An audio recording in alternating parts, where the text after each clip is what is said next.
Hello students, this is Shovik, your instructor.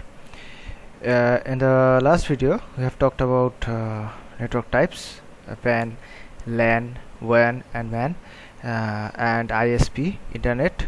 Now I have found something that I just want to share with you, a very beautiful explanation with this picture of network types.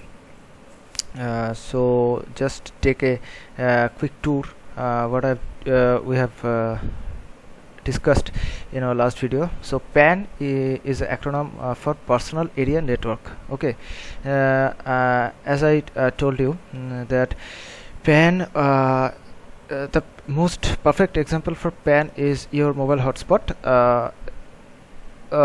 All the other devices are connected, can be connected to your mobile hotspot and can use the internet from your mobile phone. That is called PAN. This picture you can understand a PAN, personal area network, a TV, computer, wireless connections all over there. Okay, so the next one is LAN. LAN stands for local area network. Network spread over a single site like an office, building and manufacturing unit. I've discussed all this in my earlier videos. Now see, suppose this is an office, and through some network devices, router, Wi-Fi router, hub, switch, we can create one LAN in our office or school building. Okay, the next one is MAN. MAN is a metropolitan area network. It is a network spread over a city, college, campus or small region. Okay, so MAN is larger than one LAN and typically spread over several kilometers. Okay, it connects two cities or two college campuses. It is larger than LAN, but MAN is smaller. Actually the range of MAN is smaller than WAN. Okay, and WAN is our last topic. WAN is wide area network, is spread over countries or many countries, as a picture shows. So internet is WAN. It is a network of networks. Okay, so most common example of WAN is an internet. I have discussed all about this. I just wanted to share these beautiful pictures with you. Now go to our main section, our main topic for this video, which is switching technique. So in a large networks, there may be more than one path for transmitting data. Actually, switching technique is a technique in which the data is sent from the sender to the receiver. It is a technique that transmit data from the sender to the receiver. Okay, there are two types of switching techniques available. First one is circuit switching, and second one is packet switching. So what is circuit switching? When a dedicated path is established for data transmission between sender and receiver, it is called circuit switching. When any network node wants to send data, be it audio, video, text or any other type of information, a call request signal is sent to the receiver and acknowledged back to ensure availability of dedicated path. Okay, what happens in the circuit switching is, whenever a sender wants to send a particular data, whether it is audio, video or text, to a receiver, a dedicated path is established first from the sender to the receiver. Okay, a dedicated path is established in circuit switching.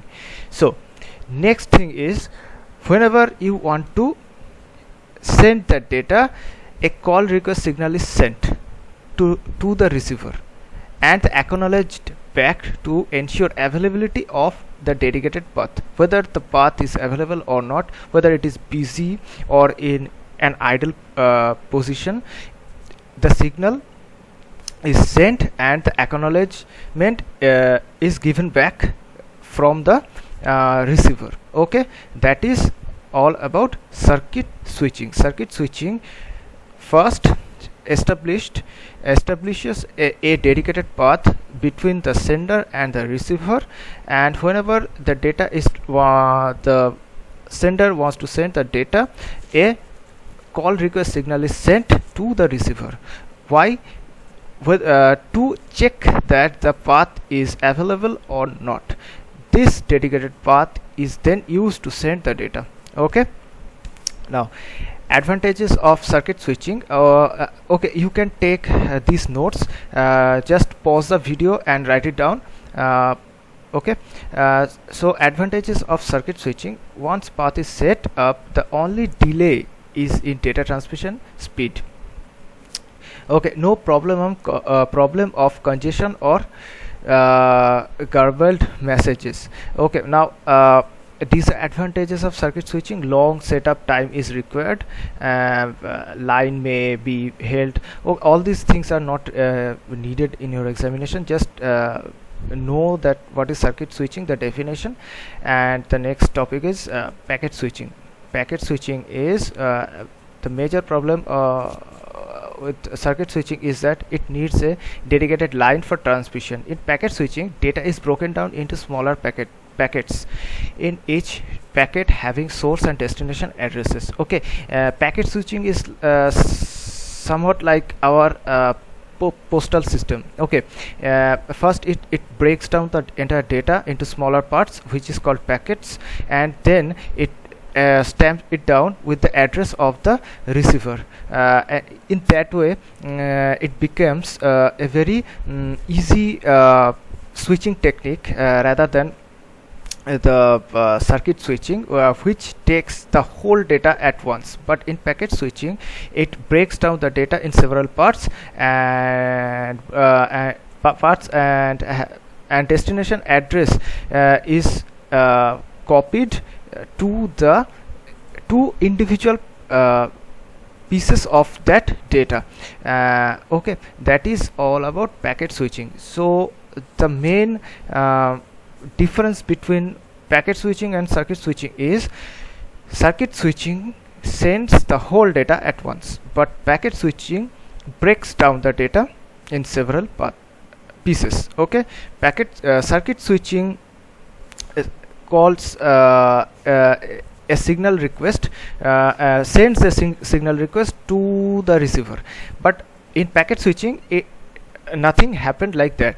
Okay, so this is it for this particular video, and the next video we'll talk about network topologies. Okay, thank you.